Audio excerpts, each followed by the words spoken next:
Hello dear friends, welcome to learn with fun. चलिए शुरू करते हैं चैप्टर 15 सम नेचुरल फिनोमेना। ये उन लोगों के लिए जो लाइव क्लासेस अटेंड नहीं कर पा रहे हैं किसी कारण से। हम लोग लाइव क्लासेस में ये चैप्टर ले चुके हैं एज अ रिवीजन। तो अगर कोई अटेंड नहीं कर पाया है या वो मिस कर गया है, या फिर बाकी लोगों के लिए भी एक डाटा है जो हमेशा के लिए स्टोर है। 15 मिनट का वीडियो है, आप देखोगे आपका चैप्टर कंप्लीट हो जाएगा। तो शॉर्ट में जाएगा, लेकिन कोई भी हम मेजर पॉइंट मिस नहीं करेंगे। सर नेचुरल फिनोमेना, नेचुरल होने वाले इंसिडेंट्स को हम पढ़ेंगे, उनके पीछे साइंटिफिक कॉज को पढ़ेंगे। मैंने हमेशा से कहा है कि साइंस जो है वो आपको हर जगह दिखेगा, हर छोटी बड़ी जगह आपको साइंस का एक किस्सा देखने को मिलेगा ही। सबसे पहले आता है स्टैटिक इलेक्ट्रिसिटी के बारे में, है ना, चार्ज के बारे में। तो पहले समझो चार्ज क्या होता है। चार्ज किसी भी ऑब्जेक्ट की प्रॉपर्टी है जिसके कारण या तो वो अट्रैक्ट करता है या तो वो रिपेल करता है। ऐसी बॉडी जिसके अंदर चार्ज होगा उसे बोलेंगे चार्ज्ड बॉडी। ऐसी बॉडी जिसमें चार्ज नहीं होगा उसे बोलते हैं अनचार्ज्ड बॉडी। ठीक है। अब आप सबने ये बहुत कॉमन करके रखा होगा कि कंघी को थोड़ा सा घिस लेते हैं बालों में बढ़िया, और छोटे छोटे छोटे छोटे छोटे छोटे कागज़ के टुकड़ों के पास लाते तो वो कागज़ के टुकड़ों की तरफ चिपकने लगता है, अट्रैक्ट होने लगते हैं। ऐसा क्यों होता है? इवन हम सबने बचपन में वो बर्थडे पार्टी में फुग्गे भी ऐसे ही लगाए होते हैं, है ना। तो ये सब क्यों होता है? ये सब होता है स्टैटिक इलेक्ट्रिसिटी के कारण। जब हम रब करते हैं कोम को तो क्या होता है, उसमें चार्ज डेवलप हो जाते हैं, है ना। अब ये इलेक्ट्रिक चार्ज जो है वो फ्लो नहीं होते कंटिन्यूसली, इसलिए इन्हें स्टैटिक कहते हैं। इलेक्ट्रिसिटी कैसे डेवलप होती है? चार्ज के फ्लो के कारण, है ना। अब यहाँ चार्ज फ्लो नहीं होता है इसलिए इसको स्टैटिक बोलते हैं। स्टैटिक मतलब रुका हुआ, एक जैसा। डायनामिक मतलब जो चेंज हो रहा हो, है ना। ऐसा भी ऑब्जर्व किया होगा कि जब हम कपड़े उतारते हैं नायलॉन के, एक्रेलिक, तो अजीब सी आवाज़ आती है, स्पार्क जैसा लगता है, झटके जैसा लगता है ना। ये भी चार्ज के कारण होता है। किसके कारण होता है? चार्ज के कारण, है ना। अब समझते हैं कि चार्ज कैसे डेवलप होते हैं। तो पहला तरीका होता है रब करके, है ना। हम सब ने पढ़ा है फ्रिक्शन के बारे में। फ्रिक्शन क्या होता है? जो हमारे फोर्स को अपोज करे। तो अगर हम रब करते हैं तो उसके थ्रू चार्ज जो डेवलप होते हैं, वो पहली मेथड होती है। इसमें दो तरीके के चार्ज डेवलप होते हैं, मेजरली दो ही तरीके के चार्ज होते हैं, पॉजिटिव और नेगेटिव। जब ग्लास रॉड को सिल्क के कपड़े पे रब करते हैं तो जो ग्लास रॉड पे चार्ज डेवलप होता है वो पॉजिटिव, और जो हम इबोनाइट की जो रॉड, इबोनाइट एक मटेरियल है, उसको रब करते हैं फर पे या वुल पे, जो डेवलप होता है चार्ज वो नेगेटिव है। इसको कैसे चेक कर सकते हैं कौन सा पॉजिटिव कौन सा नेगेटिव या क्या हो रहा है? उनको आप सेम जैसे ग्लास रॉड और ग्लास रॉड को पास लाओगे तो वो रिपेल करेंगे, इबोनाइट रॉड और इबोनाइट रॉड को लाएंगे तो रिपेल करेंगे, है ना। और अपोजिट को लाओगे तो वो अट्रैक्ट करेंगे। देखो क्या होता है, अक्सर हम देखते हैं दो लोग जो एक जैसे होते हैं ना, उनमें बड़ी टक्कर होती है। जैसे दो ब्रिलियंट बच्चे, तो उनमें से हमेशा टशन रहता है कि कौन ज़्यादा नंबर लाएगा। हाँ, तो वो वाली बात है। यहाँ पे पॉजिटिव पॉजिटिव रिपेल करते दूर जाते हैं, नेगेटिव नेगेटिव दूर दूर जाते हैं ना। They repel each other, like they have a property की वो रिपेल करें। लेकिन अनलाइक चार्जेस अट्रैक्ट, एक पॉजिटिव एक नेगेटिव। कोई बहुत ज़्यादा अच्छा पढ़ने वाला है, बहुत कम पढ़ने वाला है, तो हम दूसरों को हेल्प करने के उससे जाते हैं कि नहीं यार चलो इसको गाइड कर देते, तो वो वाली बात आ जाती है कि positive charge attracts negative charge. ठीक है। तो ऑल ये सब चीज़ें हमारी फ्रेंडशिप को कभी अफेक्ट नहीं करती है, ये बहुत अच्छी बात है। बस हमें इससे समझना है कि जो सेम चार्जेस होते हैं वो अफेक्ट करते हैं एक दूसरे को, और अपोजिट चार्जेस अट्रैक्ट करते हैं। सेम रिपेल करेंगे, अपोजिट अट्रैक्ट करेंगे, है ना। चलिए आगे बढ़ते हैं। चार्ज का ट्रांसफ़र होना एक जगह से दूसरी जगह तो कैसे हो सकता है? एक इबोनाइट की रॉड को आप मेटेलिक डिस्क के ऊपर रखो और इस तरीके से गोल्ड लीफ स्ट्रक्चर की तरह इलेक्ट्रोस्कोप के, तो अब देखोगे लीफ जो है वो रिपेल होने लगी। क्यों? पता है, क्योंकि दोनों लीफ में सेम चार्ज ट्रांसफर होंगे। अब देखो इबोनाइट रॉड है, तो इबोनाइट रॉड में कौन सा चार्ज जनरेट हो रहा है? नेगेटिव। और वो नेगेटिव दोनों ही लीफ में, इलेक्ट्रोस्कोप की दोनों ही लीफ में नेगेटिव नेगेटिव चार्ज आ रहा है, तो वो क्या करेगी? एक दूसरे को रिपेल करेगी। जैसे आप उसको डिस्कनेक्ट कर दोगे तो क्या हो गया? कोई चार्ज नहीं बचा, तो वापस वो पास आ जाएंगी। एटमॉस्फेयर में चार्जेस की बात करते हैं। बेंजामिन फ्रैंकलिन वो क्या कर रहा था, जो बहुत तेज बारिश हो रही थी, बिजली कड़क रही थी, तो उसने क्या किया? पतंग उड़ाई, बहुत ऊंची पतंग उड़ाई, और उसमें ना मेटलिक की चाबी बांध दी सिल्क के धागे से, और उसने उसको ऊपर दूर आसमान में जाने दिया, तो उसको एक झटका लगा, है ना, और उसने देखा, बिजली का झटका लगा, उसने देखा कि वो जो चाबी थी वो गर्म हो गई थी। इस एक्सपेरिमेंट से उसको समझ में आया कि अच्छा, आसमान में तो चार्ज चलते हैं, यहाँ क्लाउड जो होते हैं वो इलेक्ट्रिकली चार्ज होते हैं। इससे उसने वो डिस्कवर तो किया, पर अपनी जान भी खतरे में डाली थी। तो कृपया ऐसा करने की कभी ना सोचे। चलिए, लाइटनिंग और थंडर को समझने की कोशिश करते हैं। अब जो क्लाउड्स होते हैं वो चार्ज होते हैं, है ना, चार्ज होते हैं। अब ये कैसे चार्ज होते हैं? Rubbing of the clouds with air, उनके एयर्स के साथ रब होने पर वो चार्ज हो जाते हैं, डस्ट, कार्बन और अलग अलग पार्टिकल्स जो एटमॉस्फेयर में हैं उनके कारण।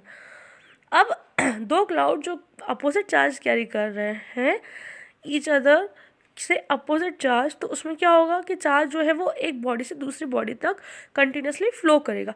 अब इस चार्ज के फ्लो, जैसे दो चार्ज है, दो क्लाउड्स में अपोजिट चार्ज है, तो अब चार्ज क्या हो रहा है? फ्लो कर रहा है एक बॉडी से दूसरी बॉडी में। अब उसके फ्लो के कारण जो ये इलेक्ट्रिसिटी फ्लो हो रही है उसके कारण क्या होता है? आपको लाइटनिंग दिखती है। क्या दिखती है? लाइटनिंग, स्पार्क दिखता है इलेक्ट्रिसिटी का, लाइटनिंग दिखती है ना। अब ये इलेक्ट्रिक डिस्चार्ज जो होता है वो बहुत छोटे टाइम पीरियड के लिए होता है, बट बहुत बड़ी क्वांटिटी में हीट और लाइट रिलीज करता है, और इसी के कारण जो आसपास की हवा है वो एक्सपांड हो जाती है ना, एक्सपांड हो जाती है। एक्सपांड मतलब आप ज़्यादा जगह घेरने लगती है। एक्सपांड होने के कारण क्या होता है? डिस्टर्बेंस होता है। डिस्टर्बेंस होने के कारण क्या होता है? आवाज़ प्रोड्यूस होती है, और उससे थंडर की आवाज़ आती है, हमें डरावनी सी आवाज़ है ना। अब जो इलेक्ट्रिक डिस्चार्ज हो रहा है वो सिर्फ और सिर्फ दो क्लाउड्स के बीच में ऑकर नहीं होता है, एक चार्ज क्लाउड और अर्थ के बीच में भी हो सकता है। इससे आपको समझना होगा, है ना। तो बिजली ज़मीन तक भी कड़कती है कई बार। अब जब भी चार्ज क्लाउड है वो अगर किसी बहुत ऊंची बिल्डिंग से जाता है तो क्या होता है कि वो उसके अंदर अपोजिट चार्ज इंड्यूस कर देता है बिल्डिंग में। इसके कारण क्या होता है? इलेक्ट्रिक करंट फ्लो करने लगता है। कहाँ से? क्लाउड से उस बिल्डिंग तक, ठीक है। इसे बोलते हैं लाइटनिंग स्ट्राइक। और इसके कारण क्या होता है कि ऑफ कोर्स वहाँ पे फायर लग जाती है, क्योंकि वो शॉक, इलेक्ट्रिक शॉक के कारण हीट डेवलप होती है और वो बर्न होने लगता है, ठीक है। और इससे हमारे लिविंग जो बिंग्स है उनकी डेथ हो सकती है और सीवियर लॉस हो सकते हैं। तो जब बारिश होती है, बहुत तेज़ बिजली कड़कती है, तो याद रखना कि सबसे पहली बात तो ये होती है कि छोटे कम हाइट वाले घर में चाहिए, है ना।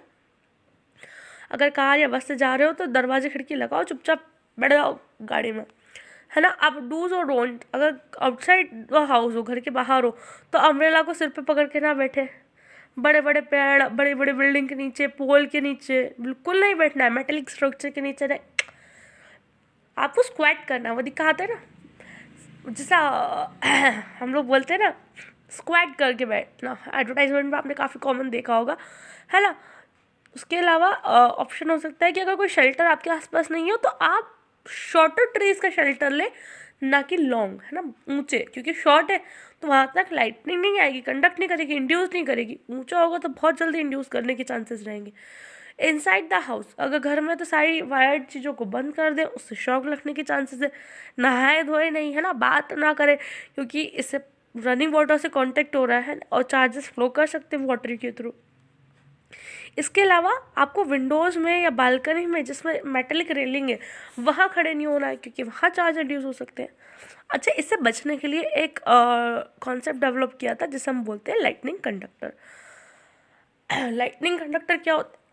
क्या होता है ये देखो, क्या होता है, बहुत ऊंची बिल्डिंग होती है ना, तो उसमें एक मेटल की रॉड लगा देते हैं सबसे ऊपर, ठीक है। उसको, है ना, ज़मीन में अर्थ कर देते हैं, जिसको हमारे घर पे जब इलेक्ट्रिसिटी का होता है उसको अर्थिंग बोलते हैं, है ना। ऐसे ही हम लोग ये लाइटनिंग कंडक्टर के लिए भी अर्थिंग करते हैं ना।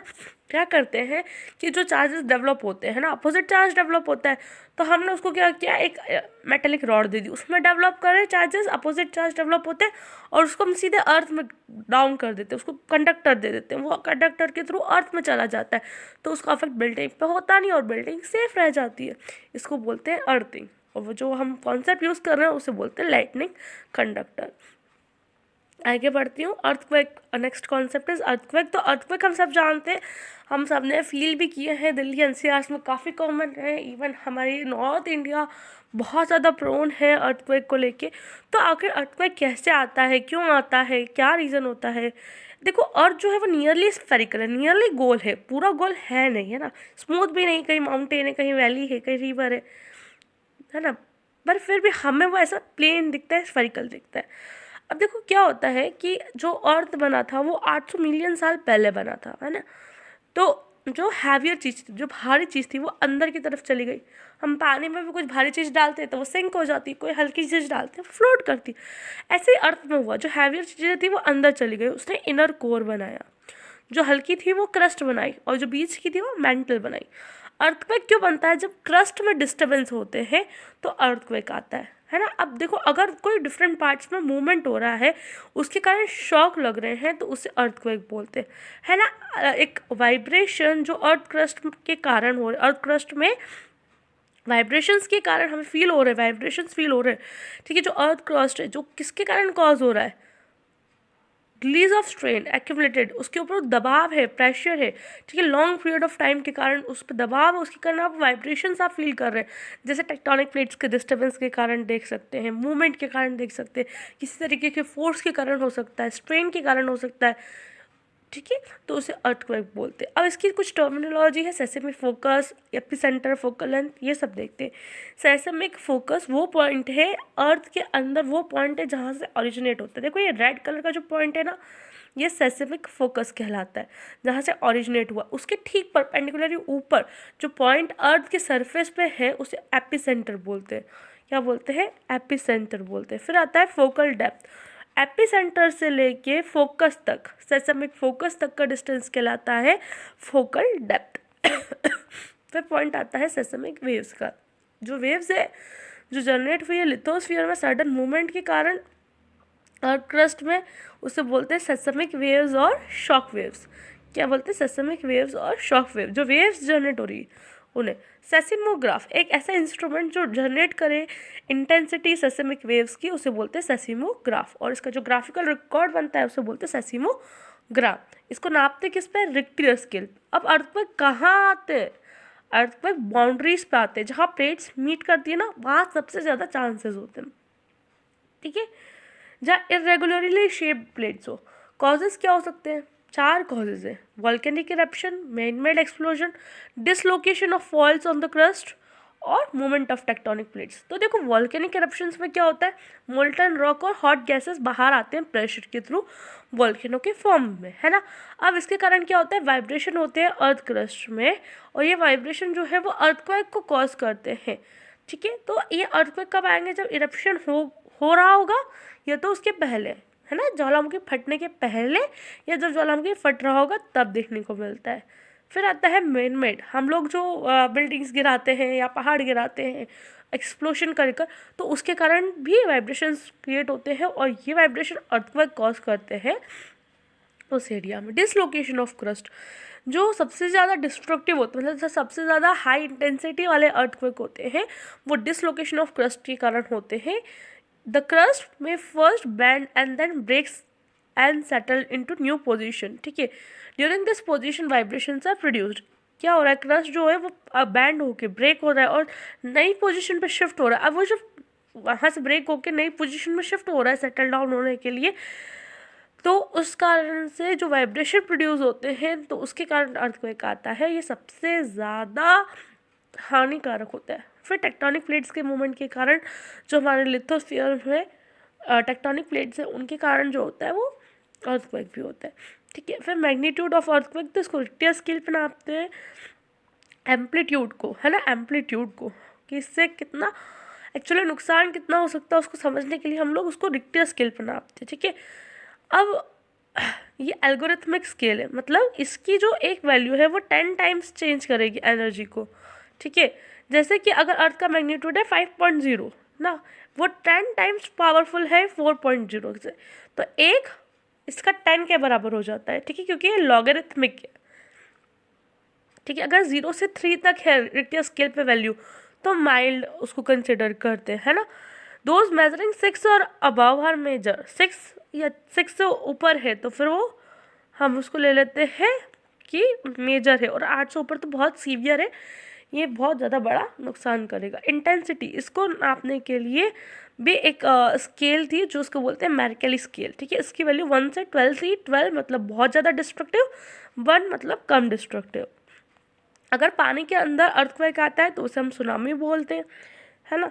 इसके कारण क्या होता है, वेव्स जो होती है वो ओशन में बहुत स्पीड अप हो जाती है ना, और ये पैसिफिक ओशन में सबसे ज़्यादा कॉमन है। क्या क्या इफ़ेक्ट हो सकते हैं कि बिल्डिंग से, रोड से, पुल से, ये सब टूट सकते हैं, है ना, बाढ़ आ सकती है, वाटर और गैस पाइपलाइन टूट सकती है अर्थक्वेक के कारण। ठीक है, ये किस किस पे डिपेंड करेगा कि अर्थक्वेक की इंटेंसिटी क्या है, मैग्नीट्यूड क्या है, ज्योग्राफिकल कंडीशन क्या है, फोकल डेप्थ क्या है, डिस्टेंस क्या है, हम कितना दूर हैं उसके केंद्र से, बिल्डिंग कैसी बनी हुई है, कंस्ट्रक्शन कैसा है, उन सब चीज़ों पे बच कैसे सकते हैं, ऑकरेंस के पहले कैसे बच सकते हैं। कि अगर आप ऐसे एरियाज़ में रह रहे हैं जहाँ पे बहुत ज़्यादा चांसेस है कि अर्थक्वेक आता है, तो आपको बहुत हैवी कंस्ट्रक्शन नहीं करना चाहिए, मार्बल वगैरह ज़्यादा यूज़ नहीं करना चाहिए, लाइट रखना चाहिए कंस्ट्रक्शन को, तो बिल्डिंग के कोलैप्सिंग के चांसेस बहुत कम हो जाएंगे। कबर्ड्स और शेल्फ्स को भी प्रॉपर्ली वॉल में फिक्स कर कर रखना चाहिए, कोई भी हैंगिंग चीज़ नहीं रखना चाहिए, है ना, और उनसे हमेशा दूर रहने की कोशिश करना चाहिए। जब अर्थक्वेक आ रहा हो तो कम से कम एक टेबल के नीचे छुप जाओ, टेबल, स्ट्रॉन्ग वुडन टेबल, ठीक है, उसके नीचे, या फिर एक डोर फ्रेम के नीचे खड़े हो जाओ, तो वहाँ आप प्रोटेक्टेड रहोगे। अगर बेड में जगह, बेड में ही हो, मतलब अगर आप बेड पे सो रहे हो तो अपने आप को पिलो से कवर कर लो, और बाहरी ऑब्जेक्ट से और लंबे ऑब्जेक्ट से दूर रहो, है ना। बेड भी अगर वुडन है और उसके नीचे छुप सकते हो तो बिल्कुल छुप जाओ, ठीक है। अगर आउटडोर हो, ट्रैवल कर रहे हो, तो स्लोली एक क्लियर एरिया में ड्राइव करके रुक जाओ, है ना। बड़ी बिल्डिंग से दूर रहो, बड़े पेड़ से, इलेक्ट्रिक लाइन से, उनसे दूर रहो, है ना, और ग्राउंड पर बैठ जाओ। इन चीज़ों का ध्यान रखो और अर्थक्वेक से अपने आप को सिक्योर कर सकते हो। आई होप ये चैप्टर क्लियर हो गया होगा। Thank you so much for